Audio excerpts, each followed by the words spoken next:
Time to reach for mobile water. Mobile water, unique in every way.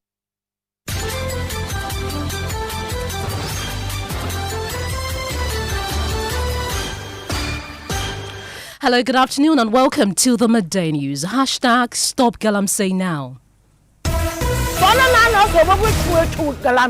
Let the water flow. I will speak to him directly. President John Dramani Mahama. Yellow blood do. The Midday News is live on Joy 99.7 and Hit 103.9 FM here in Accra. We are on Love 99.5 FM in Kumasi, myjoyonline.com, an affiliate in all 16 regions of Ghana, including Jata FM Karaga, Jatpa FM Buipe, A1 Radio Bogatanga, Sky FM Sunyang, Space FM Takwa, and Radio Wa in Wa. We are also live on X Spaces, Facebook, and YouTube. The Midday News is supported by Petrosol Platinum Energy, energizing dreams. Our top stories: inflation rate drops for the 11th straight month, reducing from 8.0% in October to 6.3% in November, the lowest since 2019. Also, Transport Minister dismisses minority leaders' allegation of spending over 9 million Ghana cedis in 2025 without parliamentary approval, describing the allegation as political and baseless. What we approved in this house, 83 million, releases 92 million. Provisions to continue with the construction of the projects that they took money and couldn't finish. We have details plus his justification for the 5 cedi to 150 Ghana cedi increment in airport user fee.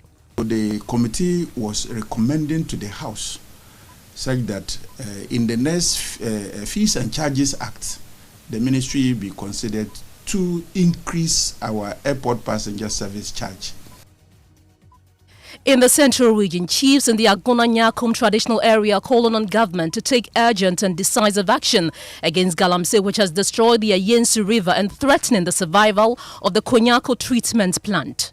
We are catching them when from Mukanchi Penfro Gunkana was my journal say, Yebre, pa, and the woman Bodiana, Konyako Damno, or maybe my.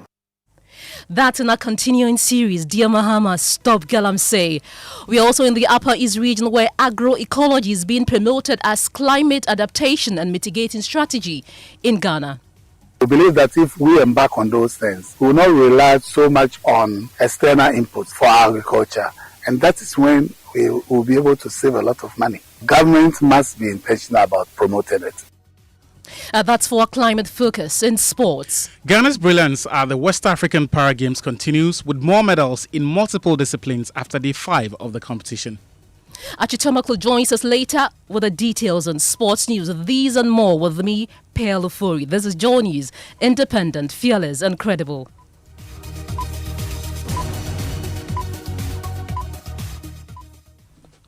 In our first story this afternoon, Ghana's inflation rate has dropped for the 11th consecutive month, easing to 6.3% in November from 8.0% in October, according to the latest Consumer Price Index report released by the Ghana Statistical Service. The government statistician, that's Dr. Alhassan Idrisu, who presented the data in Accra, said the decline was driven largely by reductions in both food and non-food inflation. My colleague Winston Turkey joins me from the Ghana Statistical Service headquarters with more on this. Winston, another drop in inflation figures, but there are still some items we understand which are driving this national average. What more can you tell us on this?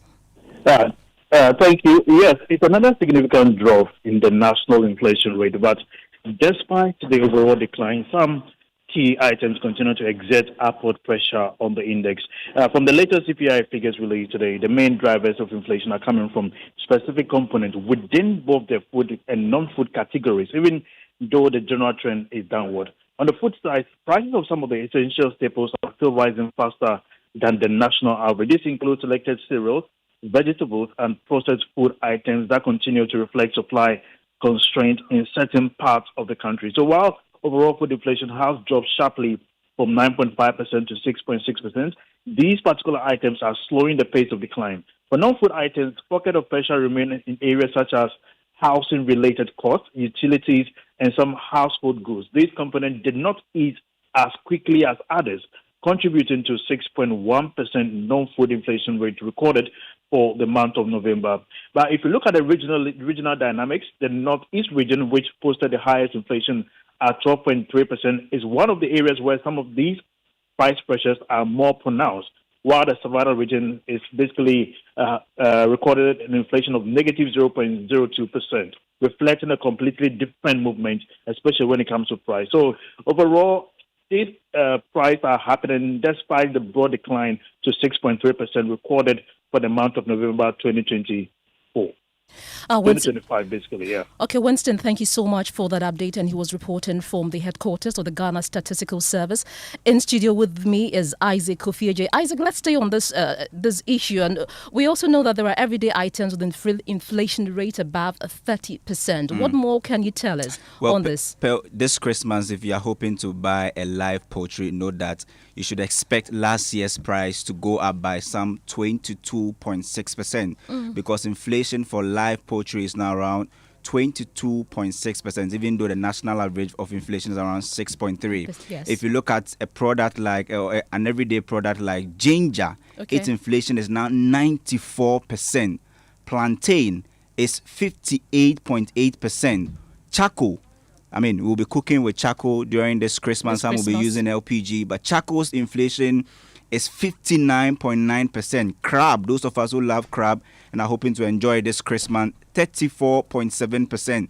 Dark beer inflation is currently around 30.2%. And the last one will be those who are hoping to see eye specialists. Their inflation currently is around 25.1%. Isaac Kofiaje, thank you. Now, away from inflation, the Minister for Transport, Joseph Bukari-Nikpe, has dismissed a number of allegations of unapproved budget spending and unauthorized charges at the airport. The Minority Leader, Alexander Apenyo-Markin, during the approval of the Transport Ministry's budget, said the ministry had overspent its 2025 budget allocation by over 9 million Ghana cedis without recourse to parliamentary approval. Listen. Speaker, if you look at table 3, there is a huge scandal at table 3, paragraph page 6, table 3, a huge scandal. Capital expenditure, 2025 appropriation, what we approved in this house, 83 million. Releases, 92 million. Somebody must go to jail. Then when you come and see actual expenditure, 92 million. Variance, negative 9.4. Somebody must account for this 9.4 million. It is clear that many of you are likely to go to jail. From what I am seeing, Mr. Speaker, just year one alone, only yesterday, you were on us. The slightest mistake, you'll be inviting MPP appointees to go to OSP, to go to NIB. Mr. J. Mensah himself admits by signing this report that there is some chop that has gone on. Well, the Member of Parliament for Okankwe Central, Patrick Boama, also raised concerns over government's plan to increase airport service charge from 5 cedis to as much as 150 Ghana cedis. Airport passenger service charge from 5 Ghana cedis to 100 cedis per passenger. The government is hiding this in the report. The Speaker, 1,000% increase, 1,000% increase from 5 Ghana cedis to 1,200 Ghana cedis per passenger on both domestic and international flights. So, Speaker, this is a very serious charge that the country must be made aware of. Mr. Speaker, airport tax, is this the resetting that now you can't even drive on our roads? Flying to has become too expensive. Is that what they promised this country? From 5 Ghana cedis to 100 Ghana cedis. But the Transport Minister, Joseph Nikpe, rejected the claims in an address to journalists.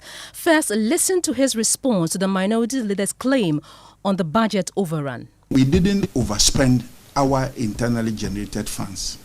What happened was that the Ghana Maritime Authority in 2021-2022 contracted some loans from EcoBank and other financial institutions.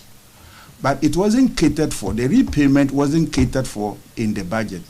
So the Ghana Maritime Authority wrote to me, asking me to do same to the Minister for Finance to allow us do some environments and service the loan that they contracted, the loan that they took to build the Tama office block, the Accra office, and the Takra Day office. So we were rather making provisions to continue with the construction of the projects that they took money and couldn't finish. It is not that we overspend. While on the charges at the airport, he says the increment is only a proposal subject to approval in the fees and charges bill and not targeted at local travels. At most of our airports, except Kotoka International Airport, the rest are dependent on the Kotoka International Airport. So the committee was recommending to the House such that in the next Fees and Charges Act, the ministry be considered to increase our airport passenger service charge. So what was said, I had to rebut what they said, is that since 2014, we have not increased any airport passenger service charge at our airport. It has remained same, and there's a need that we should do something to increase our revenue volumes to be able to cater and run our airport to be the enviable airport within the West Africa sub-region. If you have traveled of late within the West Africa sub-region, you understand that the Kotoka International Airport is one of the best airports. And we have to keep it at that level and again have to improve upon it. So the committee, for emphasis, only recommended to the House. It was not an increment that we have made. And let me take you live to Parliament now for an update on what the House is up to today. My colleague Kweku Asante is the man on the beat. Kweku, what should we keep our eyes on today? Well, Pearl, with just a few days, in fact, just about 2 weeks for Parliament to take a break for Christmas, they are racing towards the Appropriation Act. That is the budget estimate for the various MDAs culminating into the Appropriation Act. And so yesterday, a number of the committees presented their report. It was passed. Roads Ministry, for instance, got a little over 5 billion yesterday.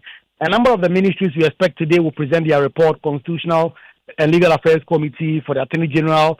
There will be matters having to do with the Energy Committee, ECD, and other matters, all expected to be dealt with today. Also, the minority will continue in their assistance about the lithium deal and their opposition. In fact, in the coming minutes, the Lands Minister is expected to address journalists to respond to some of the issues that have come up. So centrally in Parliament, the various committees are expected to present their report on the estimate of the various MDAs, while we also look forward to the Lands Minister's response on the specifics of the lithium deal. Kweku Asante, thank you very much. Away from Parliament, private legal practitioner Martin Kpebu is expected to meet officials of the Office of the Special Prosecutor shortly, following allegations he made against the Special Prosecutor Kisie Jabin. Mr. Kpebu, speaking on a live television program, accused the Special Prosecutor of impropriety and claimed he facilitated the departure of former Finance Minister Ken Ofori from the country earlier this year. In response, the OSP issued a summons asking him to substantiate the claims as part of its inquiries. However, the office says Mr. Kpebu, during a previous appearance, declined to answer investigators' questions. My colleague Fatal Bayaga has more in this report. Lawyer Martin Kpebu is back in the spotlight today as he faces investigators over his corruption allegations against Kisie Jabin and the Office of the Special Prosecutor. Mr. Kpebu has so far earned 2 out of 3 previous directives to appear. However, according to the Director of Strategy, Research and Communication, Sami Dakon, in a Facebook post, he has not fully cooperated with the inquiry and is yet to provide evidence to support his claims, despite making the allegations in several media interviews. During his most recent appearance on November 25, Mr. Kpebu reportedly informed investigators that he was still compiling his evidence and would present it to the OSP board once it is ready. Sami Dakon also said he declined further engagement with the investigative team at that session. Sources indicate that the OSP expects full cooperation from Mr. Kpebu today, noting that delays in the process have become a concern. Mr. Kpebu, however, has stated that his early engagements with the OSP were cordial and focused on procedural issues rather than formal interrogation. He maintains that discussions so far have centered on establishing the appropriate protocol for initiating a probe into his claims and determining how he would submit his information. As the matter unfolds, the public continues to watch keenly, with many calling for transparency to restore confidence in the country's anti-corruption efforts. For Joy News, Fatal Bayaga, Accra. And Fatal Bayaga is at the OSP's headquarters. Fatal, has Mr. Pebu appeared yet? Well, Mr. Pebu has not appeared yet at the office of the special prosecutor, but we're told that in the next 1 hour, 30 minutes, Mr. Pebu will be here to meet an investigative team in relation to the claims that he made or the corruption allegations he made against the special prosecutor. At the moment, I've seen a number of police officers and military officers stationed at the entrance of the OSP. In fact, when we got here, they said we wouldn't have the chance or access to the inner perimeter of the OSP. So we are stationed outside, and we're told that at exactly 2 p.m., Martin Pebu will be here to provide or to substantiate the claims that he made against the OSP. Fatal Bayaga reporting from the OSP's headquarters, and you want to follow us some more on this and subsequent bulletins.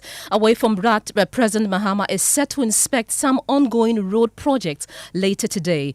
In the last 3 months, the president had scarce sought for the construction of major roads in the Greater Accra, Volta and Upper West regions as part of his Big Push initiative.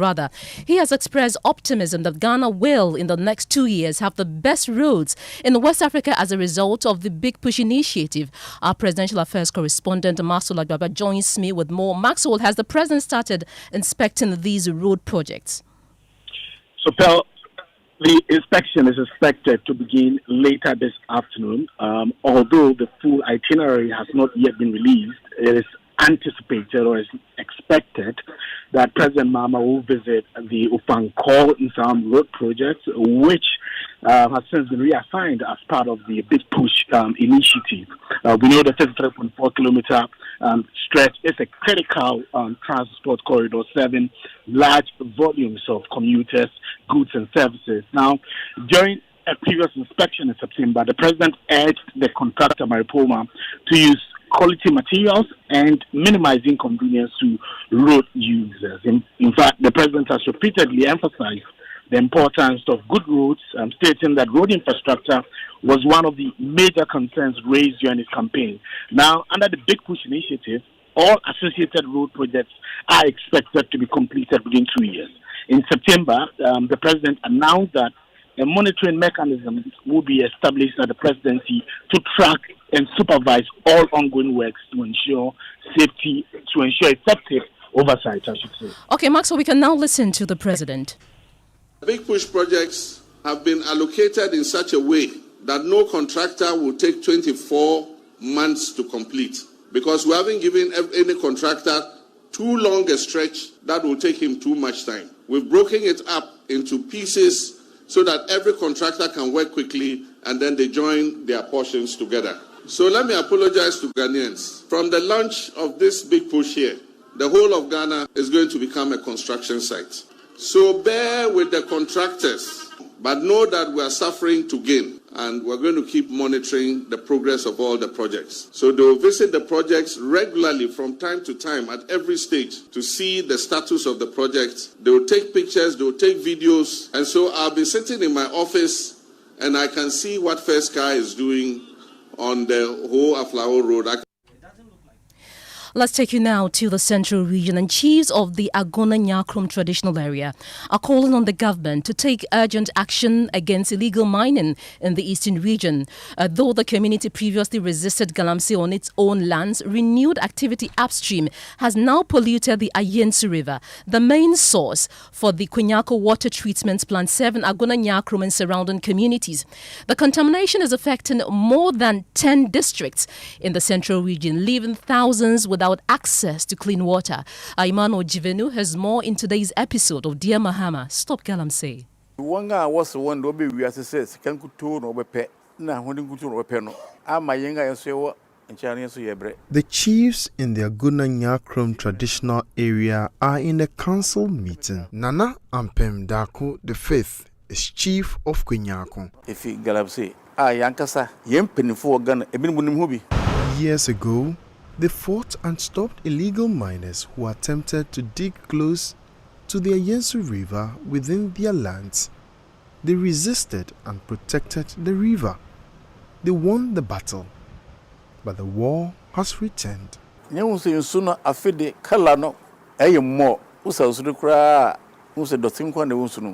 about almost 1 year, I feel the Iowa West. Dear Mahama, the people who once defended the Ayensu River now watch it die at the hands of illegal miners they cannot confront.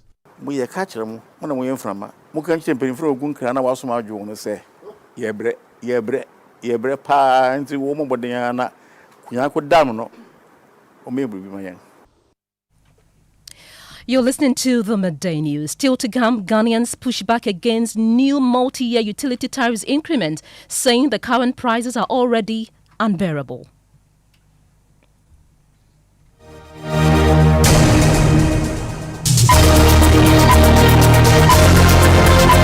When I wake up in the morning, I brush my teeth with Kale Charcoal toothpaste. This gives me confidence all day. Anytime you meet Amma, don't be surprised I smile showing my beautiful white teeth because I don't have cavity thanks to Kale Charcoal toothpaste for its natural charcoal properties. In fact, we are like twins. I can't go without my Kale Charcoal toothpaste. That be why I dey use Kale Charcoal toothpaste morning and night when I dey go bed safe. It dey make my teeth white when it dey comot every scent from my mouth inside. My confidence level they go up, so I dey show my 32 teeth all.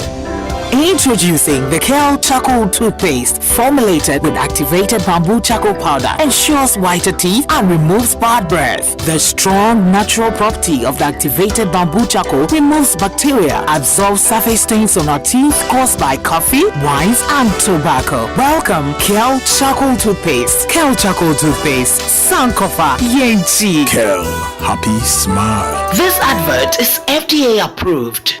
In the name of the Lord Jesus, let there be a performance of your word and your word only. The world gathers at Action Chapel International for Impact 2025 with the Archbishop Nicholas Duncan Williams, Apostle Joshua Selman, Apostle Isi Igeneba, Reverend Eastwood Anaba, Bishop Bernard Odri Asari, Reverend Dr. Robert Ampia Kofi, and Reverend Dr. David Entry. Theme: let there be a performance. It's Sunday to Sunday of word, worship, prayer, divine encounters. There is an anointing coming on you. From Sunday 30th November, it is time for the heavens to move. Through Sunday 7th December. I see somebody, you will arise. Mornings at 9 a.m. and evenings at 5 p.m. at the Action Chapel International, Sprinters Road. Don't miss this year's special Impact Sunday joint services. 8 a.m. both Impact Sundays, Impact Friday services from 9 a.m. to 3 p.m. and all night from 11 p.m. to 5 a.m. the next day. Can't miss it. Look forward to seeing you. Be there.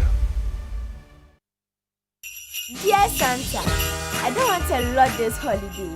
All I want this holiday is on DSTV, so I can watch all my favorite kids shows on Cartoon Network, Nick Jr. and Nicktoons. Also, Daddy can watch all his football games, and Mommy can watch all her telenovelas. Ho ho ho! No bronya kuko this Christmas. Get yourself or gift that special person a DSTV decoder as a Christmas gift today at 89 Ghana cedis. DSTV, your home of entertainment.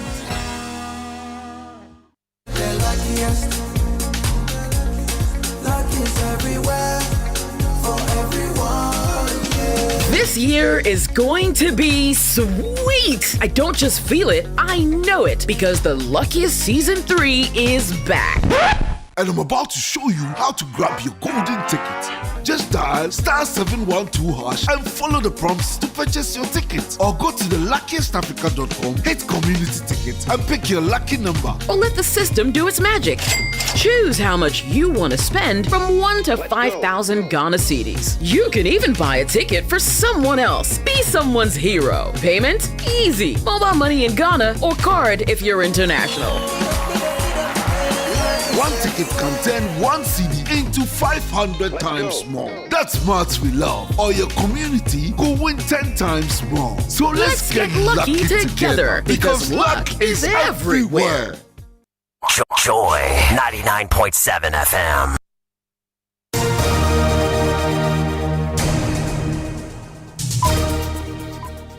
And many thanks for staying with us on the Midday News. It's time to do sports and Achu is here. What do we have? Hi, Pearl. And Team Ghana's strong performances at the West African Zone A and B Para Games continued on day 5, securing multiple podium finishes across several disciplines in Abeokuta, Nigeria.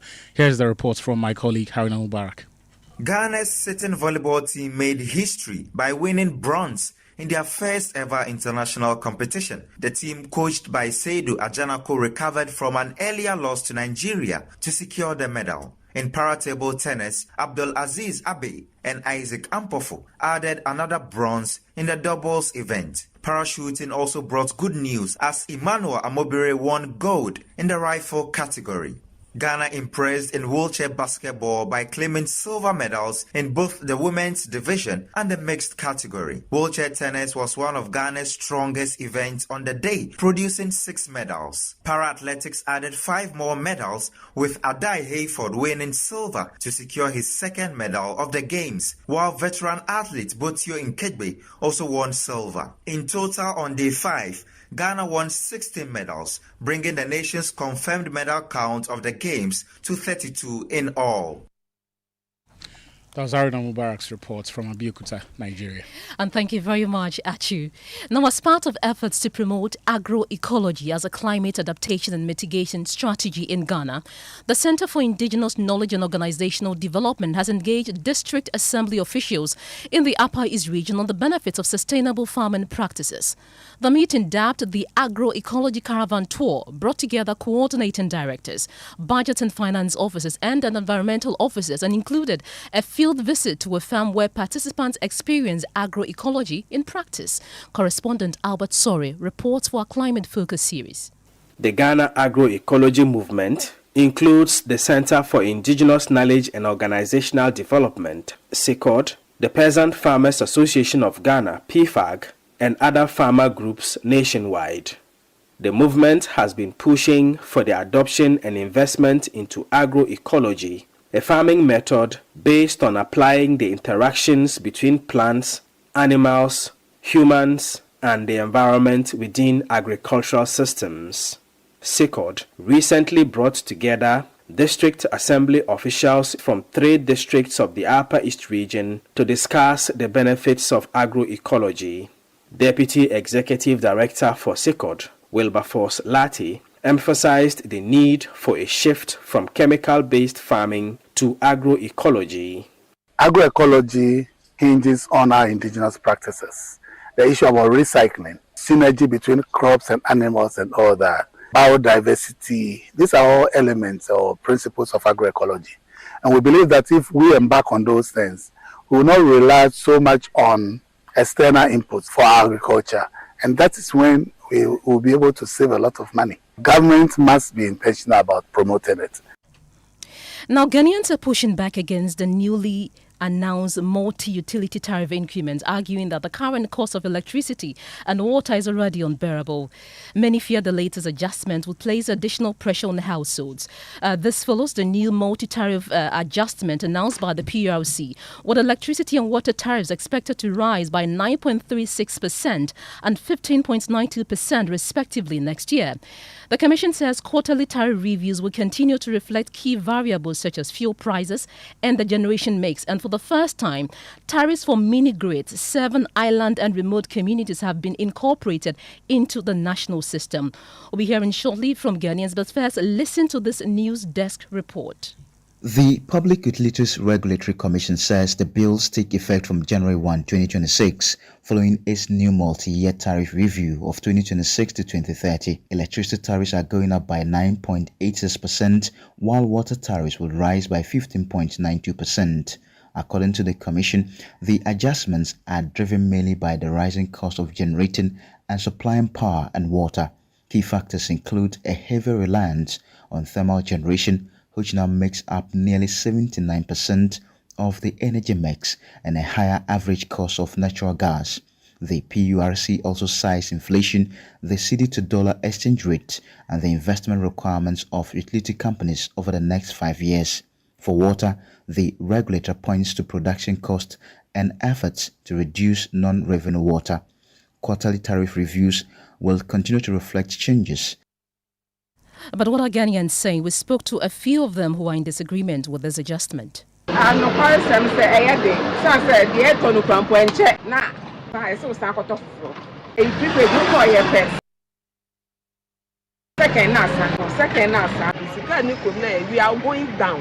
I just say president ni yempe no ye penasa pa. E ban say na we are going down, na we are paying higher. E be hard. And no kwa dey say on show mu mind. Not happy at all because you can't increasing this in the water bill. Why? We can spend like 1 week, 2 weeks without having water in the house. But they are increasing our bill, so we don't know what to do. I'm not happy at all for the water in the lake. I'm not happy. Light burn, water burn, and also ever Sunday as a brain. You had some Ghanaians reacting to the latest tariff adjustment. Now there's some news just in. Joy News editor Fred Smith is in the studio. Fred, what do we have? Yes, indeed, it's coming from the Electoral Commission, and it says that the District Assembly and Unit Committee by-elections have been postponed, and the Commission says they will notify the public on a new date when they settle on one. Okay, Fred Smith, thank you very much. Before we head out of the studios, what's trending? Noella is here. Well, Kofi Kinata is trending, Pearl. He has released part 2 of his widely popular song, Have Mercy. I've listened to it. This time he features Sarkodie. I've listened to the song. It's quite beautiful and prolific. And I've got a couple of people sharing comments on what they think. Arabi says, Kofi Kinata is the most prolific songwriter in the country, and I have a couple more, comments. But of course, time won't allow us. Right? Time won't allow us, and that's how we end the Midday News. My name is Ofori. Good afternoon.